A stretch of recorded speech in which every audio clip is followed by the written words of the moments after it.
Boa noite, filho do Mestre Jesus, que a sua luz nos envolva. Nosso tema de hoje, parentela corporal e parentela espiritual. Falando em parentela, a gente está falando em família. Família é o nosso cadinho que nós vamos ver depois, né? Mas enfim,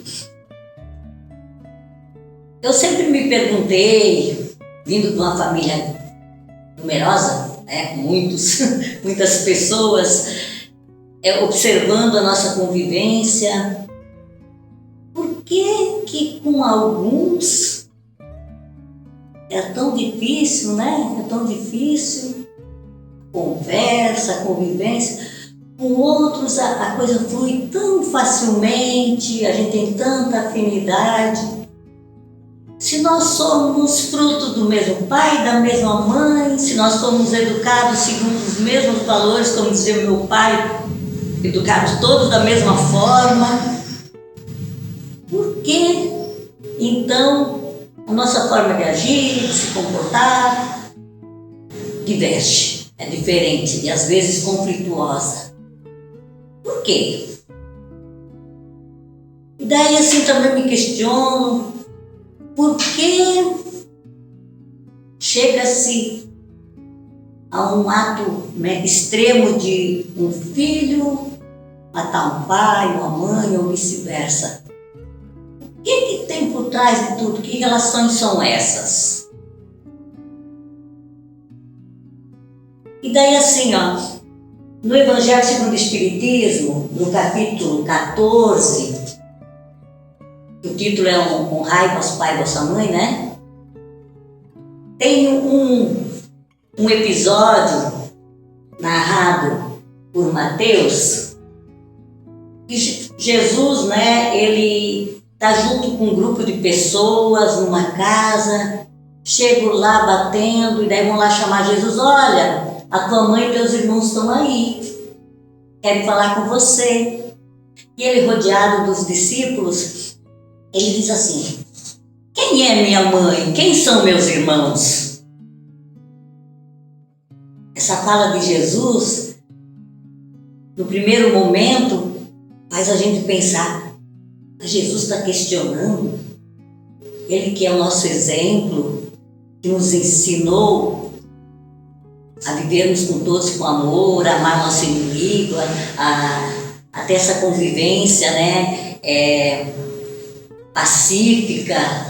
Ele está questionando, mas ele está aproveitando este momento para mais um ensinamento, porque ele vai chamar atenção exatamente para a nossa família espiritual.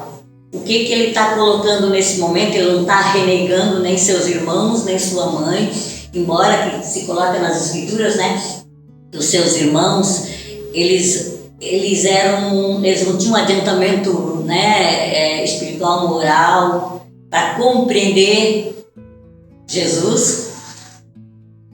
Mas Jesus não estava renegando a sua família, a sua parentela corporal. Ele estava só aproveitando esse momento, ele tinha carinho, tinha amor pela mãe, e isso não quer dizer que a mãe dele não compartilhou, né, de outras existências, ela já era um espírito já mais evoluído, né, mas ele quis mostrar que muito acima, muito mais importante do que a família corporal que nós formamos aqui no mundo físico, é a nossa família espiritual. Nós todos as temos, tanto corporal quanto espiritual. E seja lá qual for a formação, a conformação, a organização dessa família, que hoje em dia a gente vê que ela é bem diversificada. Família, né? Não é aquele padrão de família, pai, mãe, filhos, aquele padrão que a gente... que os nossos avós vivenciaram, nossos bisavós. Hoje em dia nós temos formação diversificada de famílias, mas uma coisa é certa. Todos nós que somos espíritos imortais, que estamos aqui num processo de crescimento, de evolução. Nós temos uma família. Mesmo que nesse nosso andar aí a gente se desvia, a gente se perde, mas todos têm uma família. Porque como é que nós entramos no mundo físico? Através da união de um óvulo, de um espermatozoide, ou seja, de um elemento feminino e masculino, de um pai e de uma mãe biológico, que nos dão o dom da vida, da reencarnação, né? Nos dão a oportunidade de reencarnação. Então, seja lá qual é essa família, seja lá os problemas que essa família atravessa, porque todos têm problemas, todas as famílias têm problemas, umas menos, outras mais, depende da forma como ela lida com as situações, como nós lidamos com as situações, mas uma questão é séria. Nós todos formamos uma família, uma parentela corporal e uma parentela espiritual. Daí, no item 8 do capítulo 14, honra teu pai e tua mãe, tem essa explicação que o Kardec vai nos trazer a partir da fala de Jesus. A parentela corporal e a parentela espiritual, o nosso parentesco, né? Então, eu vou começar primeiro dando uma noção pelo Espiritismo, pela doutrina espírita, o que é essa família? Primeira coisa, a família é uma instituição divina. Daí pode me questionar, mas aquela minha família lá, que é toda problemática, que todo mundo briga, que é uma instituição divina? Ah, é. Daí pode lá a minha filha dizer, mas eu não pedi para nascer? Então eu digo, pediu sim. Ou pode eu dizer, meu Deus, o que eu fiz para ter um filho ou uma filha tão problemática? Ah, eu fiz sim. E eu pedi para ter, né? E por aí vai. Então assim, ó, a família, ela é organizada primeiramente no plano espiritual. Por isso é uma instituição divina. Seja lá o caminho que ela toma aqui, seja lá os porquês, é uma instituição, ela é divina. Por que a família é organizada primeiro no plano espiritual? Todos nós, quando no mundo espiritual, nós já passamos por várias reencarnações, né? Nós já tivemos várias famílias aqui, corporal. E a partir daí nós fomos formando a nossa família espiritual. Mas lá no mundo espiritual, a gente programa assim. Essa família é programada segundo as nossas necessidades. Então, ó, a família em que nascemos obedece à nossa necessidade evolutiva. Nós pedimos sim a família que nós temos. Nada é por acaso. Essa família então é formada, ela é planejada e vem a ser formada a partir das nossas necessidades aqui, de reajustes, de crescimento, né? Então, via de regra, vem para a mesma família, reencarnam espíritos afins, que já fazem parte da nossa parentela espiritual. São aquelas pessoas que estão na nossa família, que têm afinidade conosco, né? Que a vida é leve, é tranquila, a gente tem as mesmas ideias, os mesmos conceitos morais. Só faz parte já da nossa família espiritual. Mas, como nós somos ainda espíritos imperfeitos, nós estamos todos ainda nessa caminhada evolutiva para nos tornar melhores, a gente nessas nossas andanças também criamos desafetos. A gente cria esses afetos, essas pessoas que se afinizam conosco e que elas muitas vezes vêm conosco nessa existência para nos dar amparo, para nos fortalecer, para nos melhorarmos ainda mais. Mas e aqueles nossos desafetos? Eu estou na minha melhor performance, né? Essa minha existência, eu sou o melhor que eu já fui. Lá para trás, o que eu deixei? A gente sempre, quando está pensando em família, a gente está resgatando algumas questões lá do passado. Então, pode reencarnar na nossa família aquele nosso desafeto, aquela pessoa que eu prejudiquei, que foi meu inimigo, ou vice-versa também. Uma pessoa que me prejudicou, que me fez mal. Enfim, é uma relação mútua, né? Onde que Deus permite, nesse nosso planejamento, que a gente se reencontre na mesma família para nos ajustarmos, para resolvermos antigas pendências, para nós pagarmos alguns débitos, para nós exercitarmos o perdão.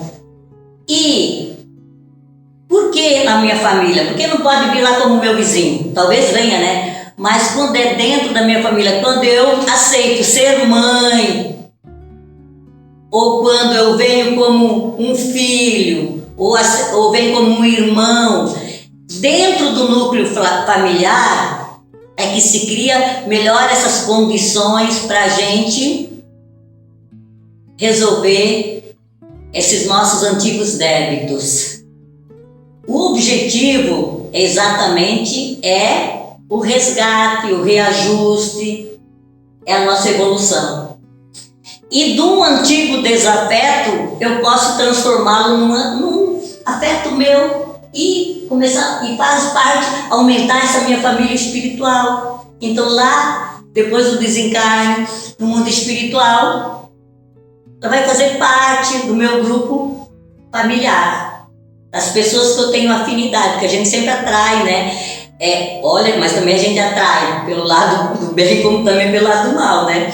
E aqui na nossa formação familiar é que mostra isso. Então, eu peguei um trechinho de um livro da Joana de Ângeles, A Constelação Familiar, então ela fala assim, ó, esse agrupamento familiar não é o resultado então casual de encontros apressados no mundo físico, não é por acaso, né? Um homem ou uma mulher se unem para ter um filho e pronto. Havendo ocorrido nas esferas espirituais antes do renascimento orgânico, quando são desenhadas as programações entre espíritos comprometidos positiva ou negativamente. Então, Deus também não vai permitir que só venham os nossos desafetos na nossa família, que só tenha desafetos para a gente se reajustar. Vem também essas pessoas que a gente atrai positivamente, a gente vai precisar de amparo, né? São esses espíritos, então, afins da nossa parentela espiritual que vão nos amparar nessa nossa jornada. Mas daí eu peguei outro trecho do livro Jesus no Lar, que eu acho maravilhoso, né? Quando Jesus, lá na casa de Simão Pedro, lá reunido, fazendo o Evangelho no Lar, que eu digo, né? Ele fala assim, ó, que o berço doméstico é a nossa primeira escola, é o primeiro templo da alma. É lá, no nosso lar, que a gente vai aprender primeiramente. E depende da nossa vivência no lar, isso vai se refletir na sociedade. Então, se a família está com problemas, a sociedade está com problemas, né? É a nossa primeira escola. E é nessa escola é que a gente vai aprender a amar, nas suas diversas formas. Amor de pais, amor de filhos, amor de irmãos, amor de avós, de tios, de enteados, de cunhado, de cunhada, né? De padrasto, de madrasta. Amor de pai do coração, de mãe do coração, de filho do coração, não precisa ser essa relação consanguínea, né? Que é a família corporal. Então, as diversas formas de amar. É lá, e daí Jesus fala no outro capítulo, capítulo 2, que o lar, na maioria das vezes, é o cadinho santo ou o forno preparador. O que nos parece aflição ou sofrimento dentro dele é um recurso espiritual. Na verdade, é através desses sofrimentos e conflitos que a gente vivencia dentro do nosso lar, é que a gente vai solucionar os nossos problemas. O que é esse cadinho? Eu falei com a Estela antes, a Estela sempre faz essa citação. O cadinho é aquela vasilha, lá na época de Jesus, né, um material muito resistente ao calor, né, ao calor bem alto, era usado para fundir minerais ou minérios. Então, num calor muito, muito alto. E daí, trazendo por analogia, por que o lar é o cadinho? O que Jesus quis explicar isso? Quando a gente está falando lar, a gente está falando de família. Então, o lar é essa vasilha onde que nós ficamos dentro, sob pressão lá dos nossos problemas, das nossas aflições, do nosso sofrimento, das nossas relações. Aquela pressão toda vai nos mudando, burilando, nos fazendo melhores. Então, não é só na convivência dos que pensam como nós, dos que se ajustam segundo as nossas características, que a gente vai se tornar seres humanos melhor, né? Exatamente, é nesse confronto com o que é diferente de nós, com o que nos parece ser problema, é nesse burilamento é que a gente vai se melhorar, porque é só aí que a gente vai desenvolver as nossas dificuldades, a ter mais paciência, a ser mais tolerante, a ser mais carinhoso, né? Porque se eu aceitei receber, por exemplo, como uma filha, um espírito que está me dando assim sérias dificuldades dentro do meu lar, como é que eu vou receber? Com brigas, com violência? Não, isso só vai comprometer mais ainda. Esse espírito veio até mim, eu aceitei, com um propósito de me melhorar e eu fazê-la melhorar também. Então, é só numa relação que nem sempre é fácil, eu que diga. Uma pessoa impaciente, eu sou tolerante, mas eu sou muito impaciente. E muitas vezes, como é difícil tu lidar com essas situações, de ser carinhosa, que às vezes dá vontade de dar umas palmadas, né? De ser tolerante, de ser cuidadosa. Mas é esse o projeto de Deus para nossa família.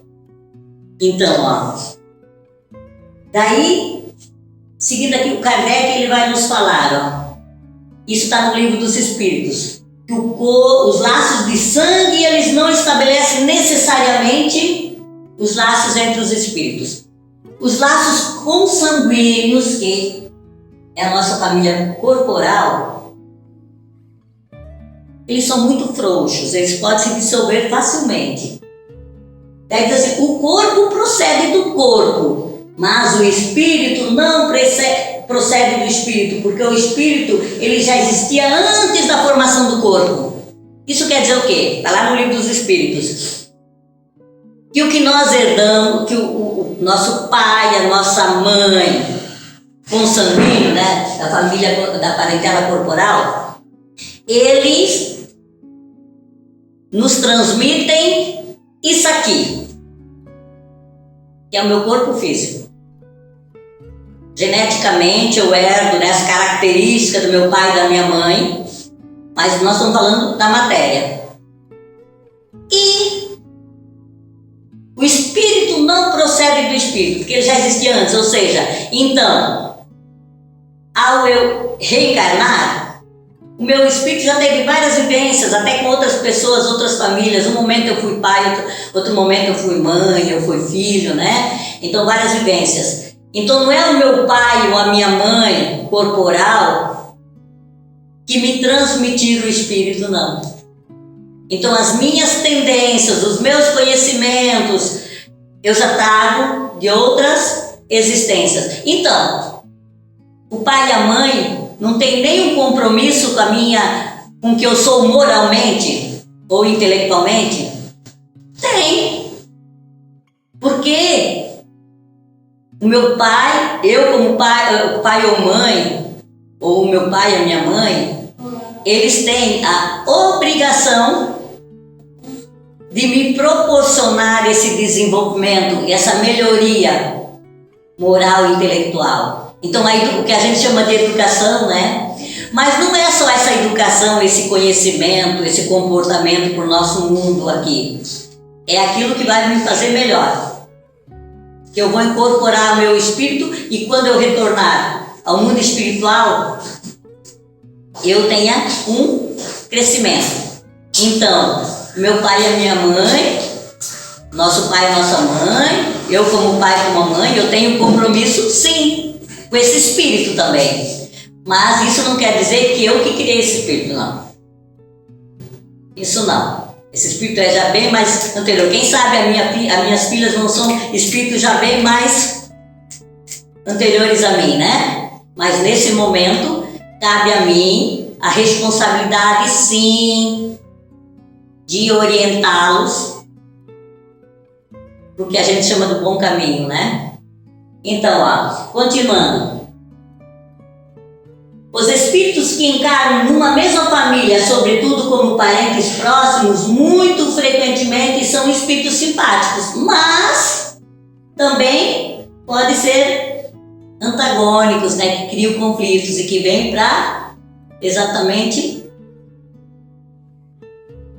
nos fazer, para a gente se mexer, para a gente buscar nos melhorar. É que vão exatamente desequilibrar o nosso ambiente. Mas só assim que a gente pode se melhorar. Então, é comprovado exatamente que o Espírito, nossos pais que nos doam o Espírito, tanto que tem muitos casos assim, de pais que são bem poucos instruídos e tudo, né? E que tem uns filhos gênios, ou vice-versa, né? Então isso mostra que a gente não herda dos nossos pais a nossa inteligência, os nossos como é que eu posso dizer? Os nossos conceitos morais, né? Vão ser aprimorados, mas a gente já traz. E continuando, acordando então esses dois tipos de família. O Kardec, ele vai primeiro chamar a atenção para a parentela espiritual, que é exatamente essa que é duradoura, que não se extingue, que pode a gente passar por várias evoluções e a gente sempre vai ter essa afinidade, esse contato. O que ele coloca também, que numa determinada existência, por exemplo, a gente reencarna, a gente meio que perde de vista muitos desses espíritos que formam a nossa parentela espiritual.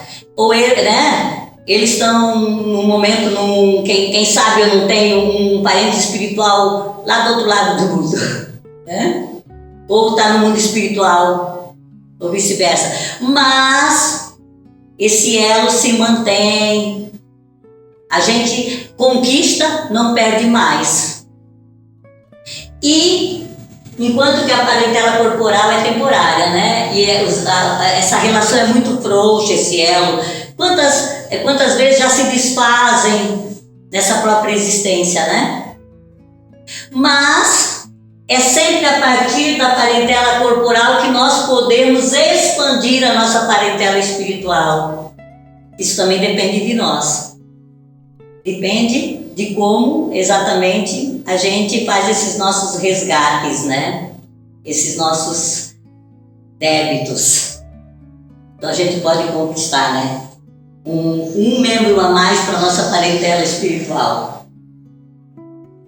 E o que eu quero chamar a atenção assim, ó, que a gente tem que aproveitar, então esse conhecimento que a gente tem, que nós somos espíritos imortais, que as pessoas que se unem a nós, nessa encarnação ou em outras que virão, elas estão conosco a partir de um planejamento e que nós, isso quando não é compulsório, às vezes tem caso de ser compulsório nessa, mas que normalmente nós fazemos parte desse planejamento. A gente tem ciência no mundo espiritual, a gente escolhe. Então, eu escolhi quem são meus filhos, eu escolhi quem são meus pais, com um propósito. Por maiores dificuldades que a gente passa aqui, por os maiores perengues nessa convivência, que a gente aproveita com essa consciência que a gente tem, que nada é por acaso, que nós temos a nossa família porque nos é necessária para a nossa evolução nesse momento, que a gente aproveita então, toda vez que a gente está naquele momento lá, o cadinho está fervendo, que a gente respire fundo, repense e comece a exercitar o que eu falei antes, a nossa compaixão, a nossa paciência, a nossa tolerância, o nosso carinho, o nosso amor. Não o amor carnal, né? Esse amor que a gente propaga tão facilmente, mas o amor que o Cristo nos ensinou, né? Ele demonstrou. Então é urgente para que a gente possa, aos poucos, conseguir a humanidade inteira o que Deus propôs para a humanidade, nos tornarmos uma família universal. E isso só será possível quando a gente resolver as nossas pendências com as nossas famílias do mundo físico e aumentarmos gradativamente a nossa família espiritual. Até ela vai se expandindo tanto que o momento se torna universal. É o momento que nós vamos considerar realmente todos irmãos. E, então, concluindo, é reforçar que independente do tipo de formação, de estrutura familiar que nós estamos vivenciando hoje, que a gente aproveita essa nossa vivência para amar dentro do nosso lar. Para criar sempre um ambiente onde que todos que estão à nossa volta possam exatamente dar conta desse propósito que nos trouxe aqui. Né? Exatamente, é dentro do nosso lar, dentro desse espaço que nós escolhemos compartilhar com a nossa família, é que a gente sabe que estão as nossas maiores dificuldades sempre. Mas também é dentro desse espaço que a gente vai mostrar quem nós somos realmente. Então mostramos quem nós somos como já seres melhores, cada dia melhores, né? E como que a gente vai dar conta dessa tarefa de fazer o nosso lar um espaço de boa convivência? Buscar o Evangelho de Jesus, né? Levar o Jesus para dentro do nosso lar. É o melhor caminho. Nos ampararmos nos ensinamentos de Jesus, que Jesus nos ensinou. Ele nos disse que nós devêssemos amar até os nossos inimigos, né? E os nossos inimigos são exatamente as pessoas, às vezes, é aquele espírito que está que às vezes é difícil de conviver.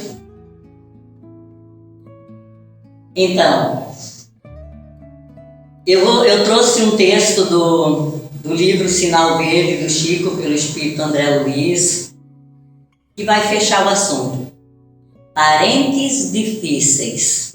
É uma lição para nós, ó. Aceite os parentes difíceis na base da generosidade e da compreensão, na certeza de que as leis de Deus não nos enlaçam uns aos outros sem causa justa. O parente problema é sempre um teste com quem se nos examina a evolução espiritual. Muitas vezes a criatura complicada que se nos agrega à família traz consigo as marcas de sofrimento ou deficiências que lhes foram impostas por nós mesmos em passadas reencarnações.